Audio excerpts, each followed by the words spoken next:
Hi, I'm Caroline Dillard, and my ComArts project is titled The Long Blue Line. I'm a very indecisive person, and being that this class was completely up to me and what I wanted to do, it took me a while to decide on a final project. I came into the year completely set on doing a documentary to show Mercersburg during COVID, but when I got here I saw that one of my classmates was doing something similar and that they had already started, so I decided to take a different route.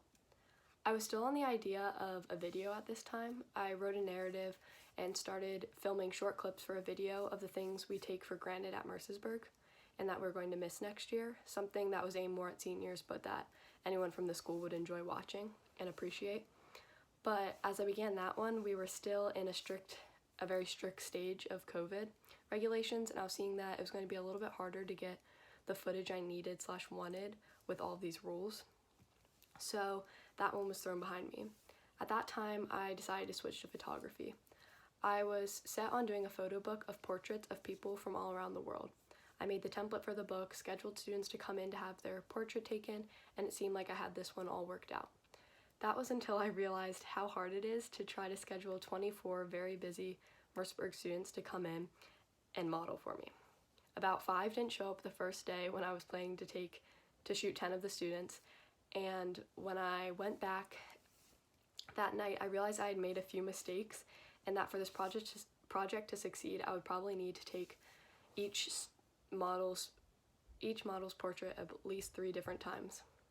The more and more I thought about it, having 24 people come in at 3 different times and fit that into their already busy schedule probably would not work. And I'm someone who does not like inconveniencing people, so I decided to put that one behind me also. I experimented with some editing, tried out a few butterfly type things, but nothing was really sticking. That was when I decided to go out and look for some inspiration. I came across this photo, one that my brother took in 2017 during his senior year, and it has been saved in my camera roll for a while because it's always been one of my favorites. That was when I decided to try and work with long exposure. What is long exposure, you might be asking yourself right now?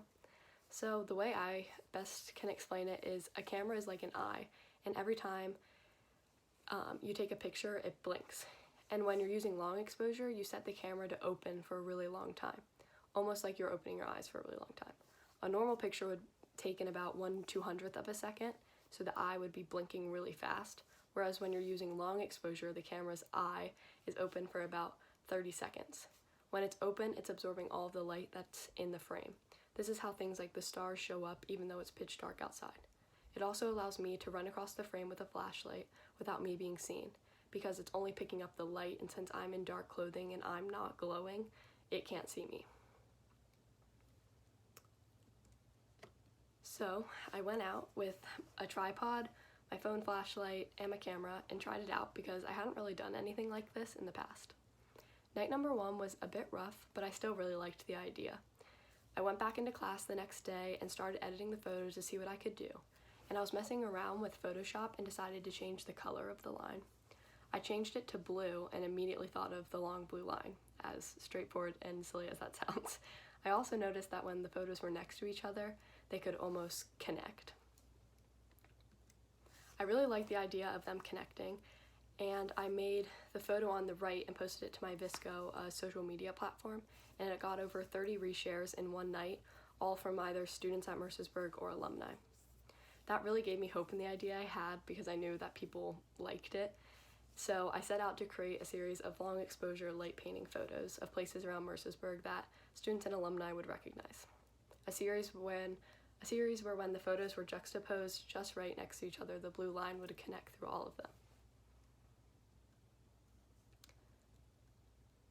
So night number 2, my next step was to find a blue flashlight because I didn't really like the look of the edited one. And so I went around and asked everyone if they had one of the blue finger lights that Trini was handing out during Capture the Flag about like 2 weekends before, and no one had one. It took me like 3 days to find one, but I finally did, thanks to Clark there. And I went out and tried it with the blue light and I loved it. It looked so good and a lot better than the edited blue line. So people were definitely a bit confused on what I was doing, but that's okay because it provided me with some entertainment. of overhearing their conversations as I was waiting for the photos to finish taking and as they were passing by.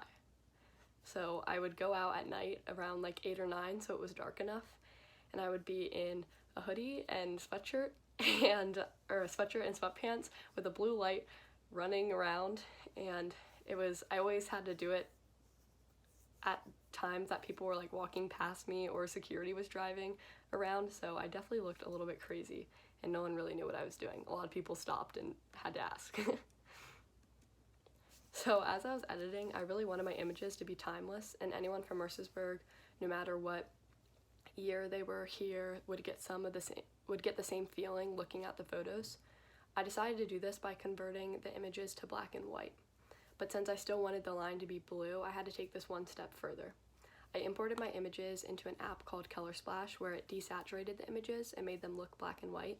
And then I used my Apple Pencil to recolorize the line in the places I wanted the color back. And then I returned into Lightroom and did my normal editing now that the photos were all the right color. So I did a lot of brainstorming of places to include in my series, and there were obvious ones like the chapel and the library, but I also wanted some of my photos to be not as obvious. Places that students and people from Mercersburg would recognize, but it might take them a few extra seconds to really know where the photo was taken. So I went out a few more times and took more photos of any place I thought would be fitting. I kept taking photos till I got exactly what I wanted. I had to do a bit of editing, like editing out students' windows with red LED lights shining through, or other types of editing like getting the blue line all the way at the top of the chapel.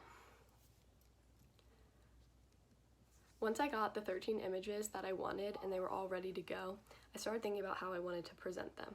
To me, this seemed like a gallery wall type series, but obviously with COVID restrictions, I needed to think of a more portable or easier way to send these out to people.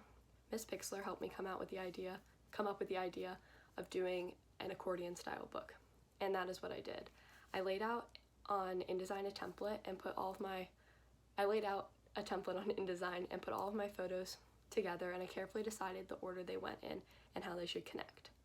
I wrestled between either doing more of a tour around campus type order, like putting the Bergen after the chapel and the quad before Kyle, or switching between the more obvious places like Maine and the more obscure places like the Boys' Garden. I eventually decided on the tour around campus. That way when you're looking at them, you feel like you are walking around campus. Even once I decided to do them in that order, I still had trouble with the exact order. I wasn't sure whether to start with the chapel or the turf, or to put the quad after the Bergen, or put the quad after the library. It took me a while to finally figure out all of the details, but when I did, it turned out really well.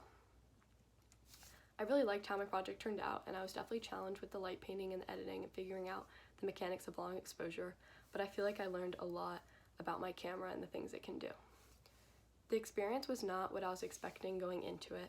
The class only being 2 months or so long definitely threw me through a loop at the beginning, and although I was looking forward to doing a year-long, really in-depth project, I'd like to think I made the most of it and maximized the time I had, even though it was short.